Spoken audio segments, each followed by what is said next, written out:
Welcome to Incredible Lab channel. In today's video, I'm going to show you how to install Dual Messenger in your Android phone. So at first, open up your settings app.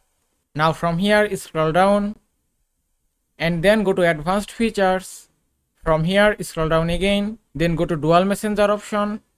Now from here, you can install second copy of WhatsApp, Facebook, Telegram and Messenger. If you want to install Dual Messenger, just enable this option from here.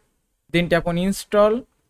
And it's done. Now if you go to home screen and then go to app screen, you can see second copy of Messenger has been installed successfully. Now just open the app and that's it. Now your second copy of Messenger is ready for use. From here you can log in or sign up your Facebook account. Now if you go to same settings again, if you want to use separate contact list for second Messenger, you have to just enable this option from here and it's enabled successfully. And that is how you can install Dual Messenger in your Android phone. I hope this video was helpful. If it was, please give it a thumbs up and don't forget to subscribe.